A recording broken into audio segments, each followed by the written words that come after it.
So I'm not a data a data scientist, but I still hope that this can be an interesting bookend to the day, and that some of the challenges that we face in trying to help people think about the future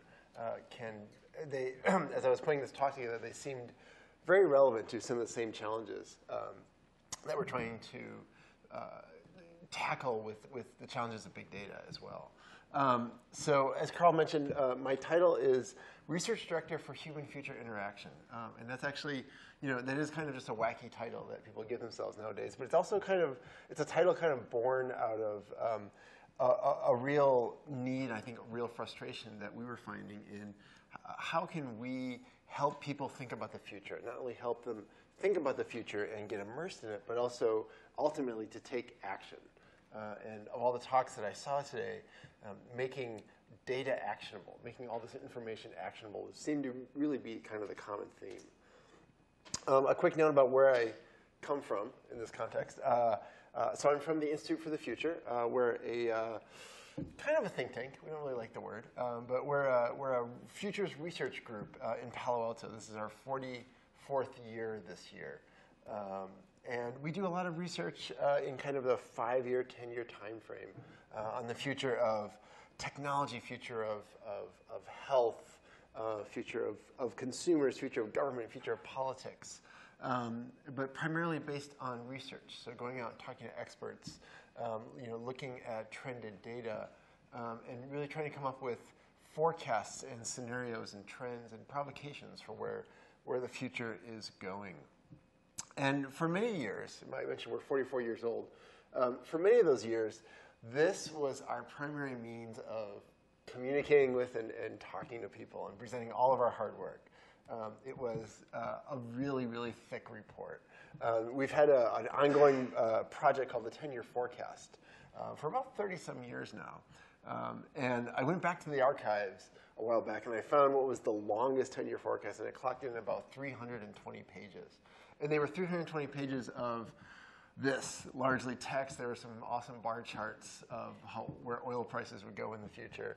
But the world of communication has changed, but we kind of faced a bit of a crisis ourselves in realizing that our ideas about the future were not being taken up by people. They were not being in conversation. They were not being actionable because people were not engaging in materials like this.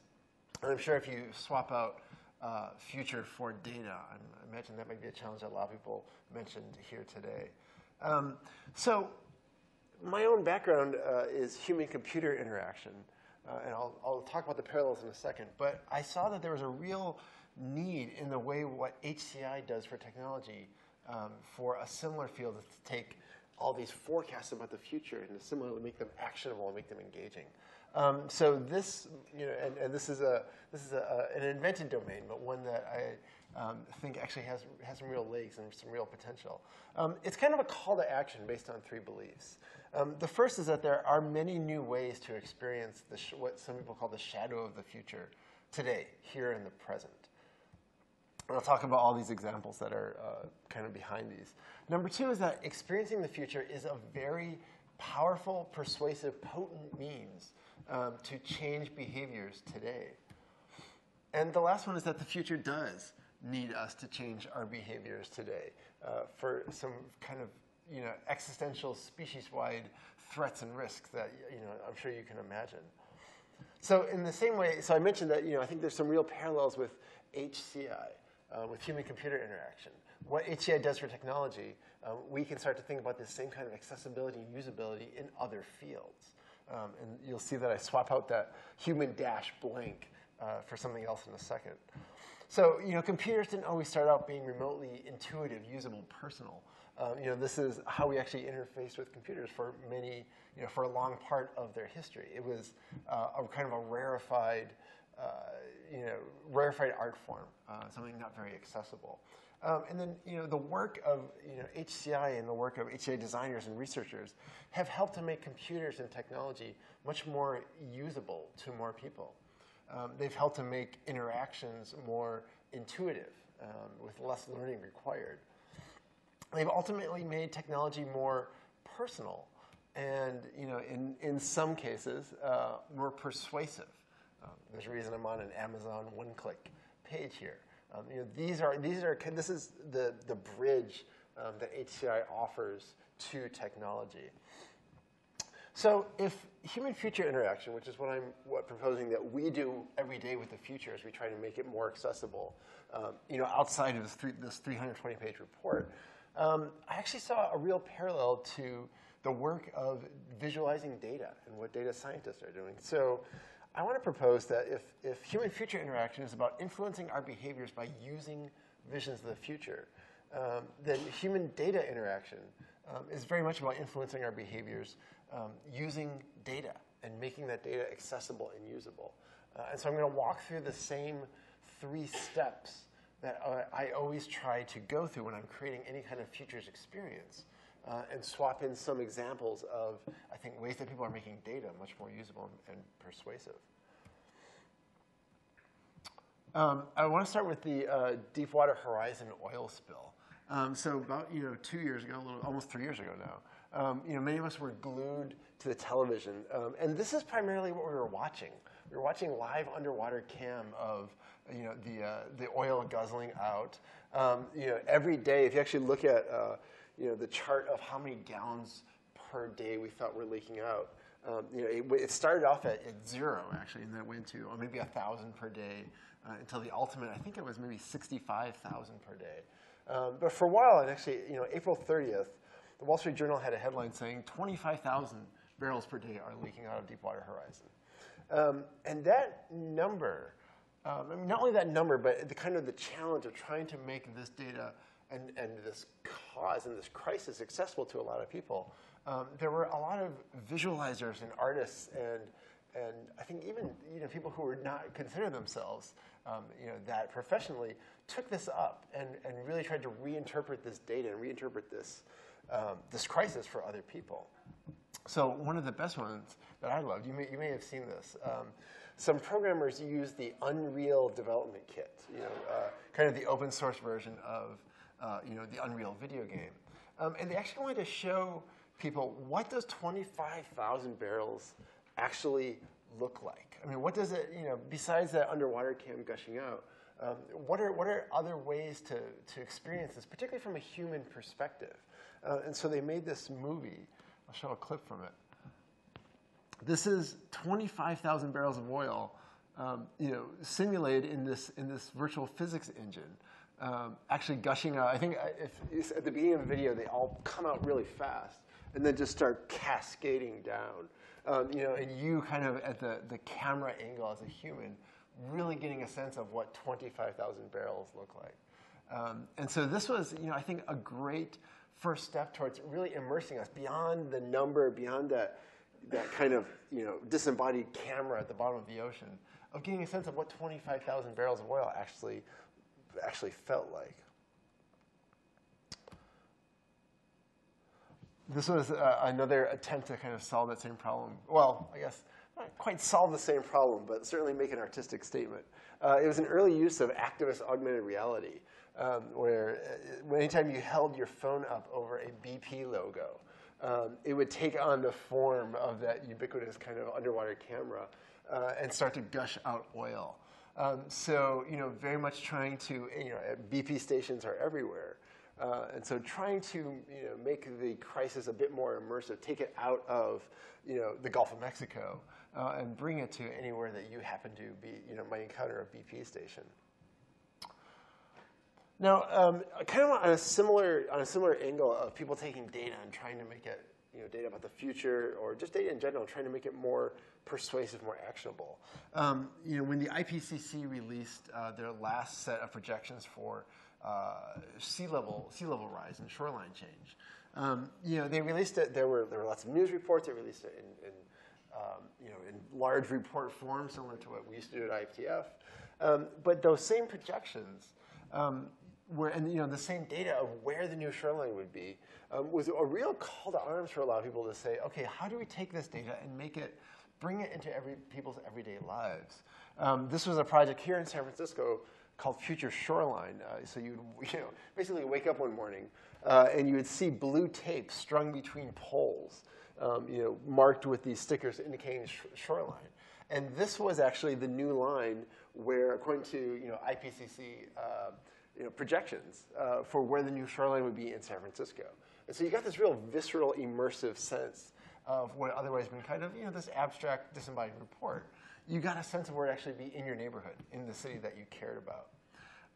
I think a greater one, building on this, was in New York, taking those same projections for where the shoreline would be, and instead of stringing blue tape, asking people to wear something blue, and so form a human projection of this future of where the shoreline would be. So not only do you still get that immersive, kind of visualization of where the new shoreline would be, but you also get someone to talk to.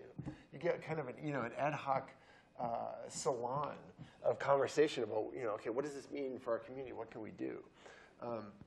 Here's a guy who actually made this awesome this kind of blue hat, translucent blue glass. So if you looked at him, anything you saw behind him looked like it was underwater.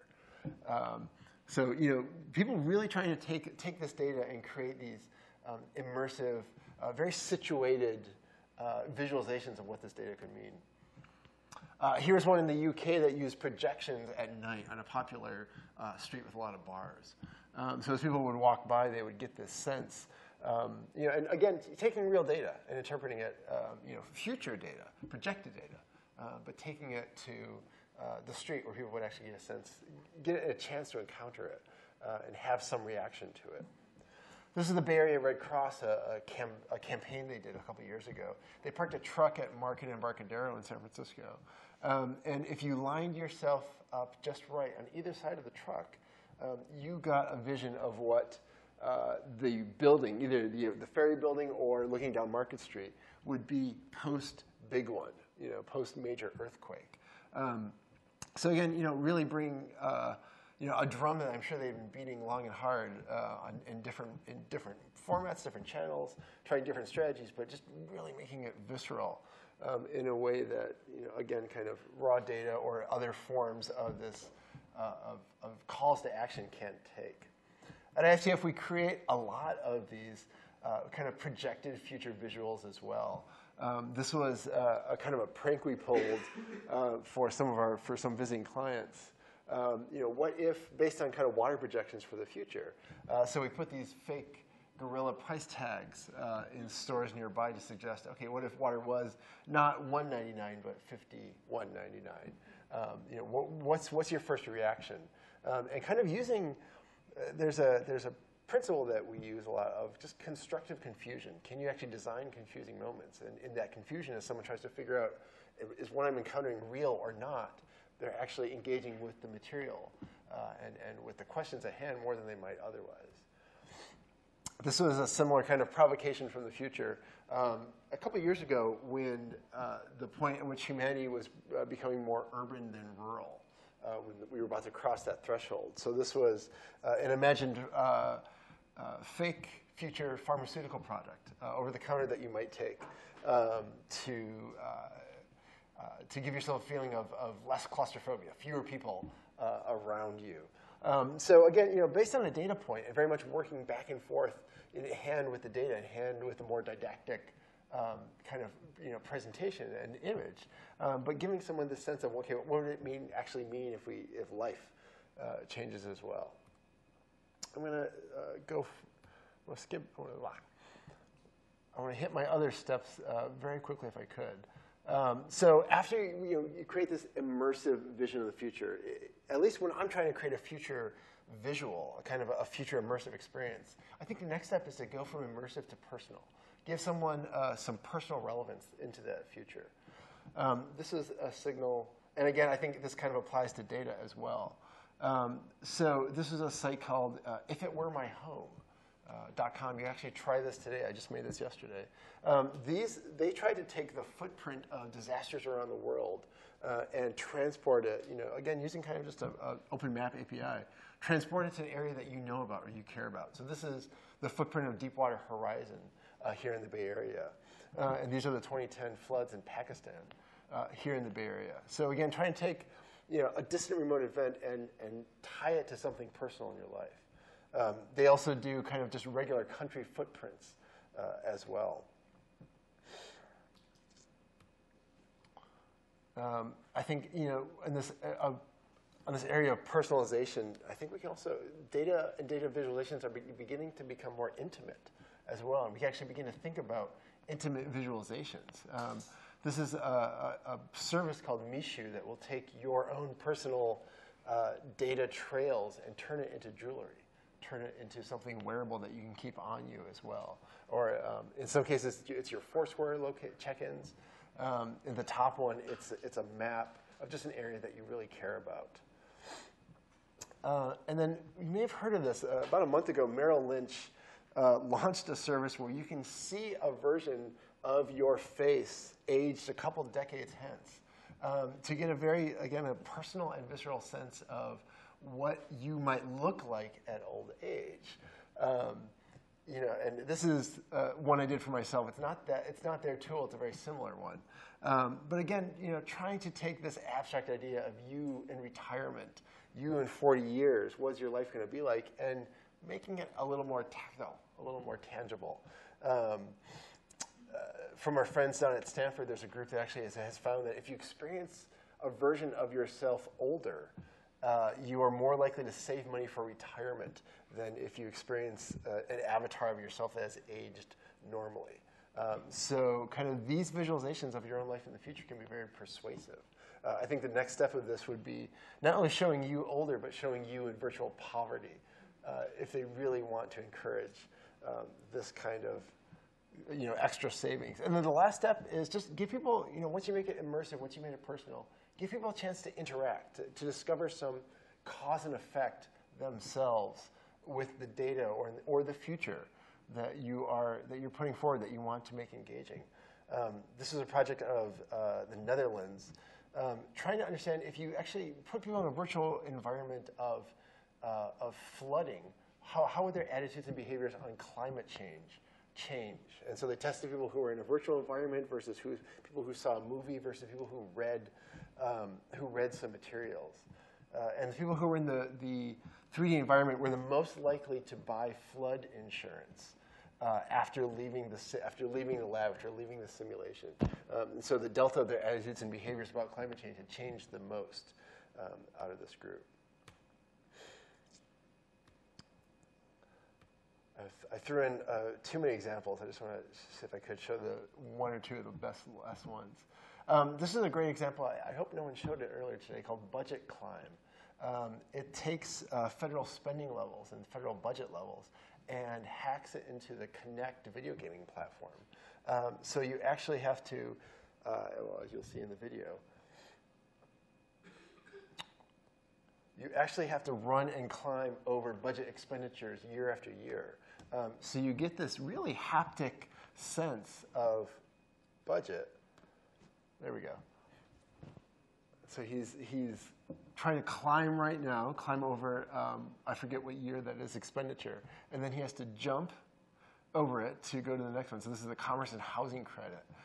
So really trying to take, again, kind of abstract data and actually getting it, this person is interacting with it. It's a very full body experience in this case. I think the last one I'll end on, this was a project kind of near and dear to my heart. A couple years ago, the USGS created this giant simulation of what would happen to Southern California after a major earthquake. They call it the Shakeout Scenario. They spent a lot of money, a lot of experts, a lot of simulation and modeling for what would happen to Southern California. It's a great report, and one of their best efforts at creating a narrative, creating a very accessible document around a simulation like this, but still full of a lot of charts like this. This is in this Shakeout scenario. So it's one simulation of one simulated earthquake. What would be the intensity levels around Southern California? And so it's a visualization to be sure, but you still have to do a lot of interpretation yourself. So we turned this scenario into an alternate reality game, working in conjunction with the USGS in Southern California. So there was a major earthquake drill that was set to happen at 10 a.m. on a Thursday in November in 2008, where most people in Southern California, all they were practicing is getting under their desks. So, making sure that they knew where to go in the event of an earthquake. Our game picked up after that. For the people who were playing our game, when they got out from under their desk, they kind of collectively hallucinated that the earthquake had actually happened. And so over the course of 30 days, we advanced the scenario bit by bit, kind of in the guise, very much inspired by Ushahidi in a way, but a gameful Ushahidi. So tell us what happened to your neighborhood. What, in the room you were in, what collapsed off the wall? Where were you at this time? Tell us in the form of a report. We're kind of doing this grassroots community reporting. Acting as if we didn't know the answers. And in many cases, we didn't, because there were as many answers to that question as there were people living in Southern California. And the context that you were at 10 a.m. on a Thursday. And so this game, again, we went from about 10 minutes after the earthquake, tell us where you were, all the way to 6 months after. So tell us, what's your rebuilding story? So again, taking this book that people could have read and really turning simulation and disaster preparedness on its head. So something that kind of a hypothetical narrative where people tell us how they would survive this fictional disaster. So I think going all the way from not just a visualization of an earthquake, but turning it into very much a co-created, collaborative, and participatory story. So again, that's kind of my experience in 8 years being a futurist and really trying to convince people to engage with the future and to make some change around the future. And again, I think a lot of parallels to data and visualizing data and making data actionable. And I would love to talk more about those going forward. Thank you.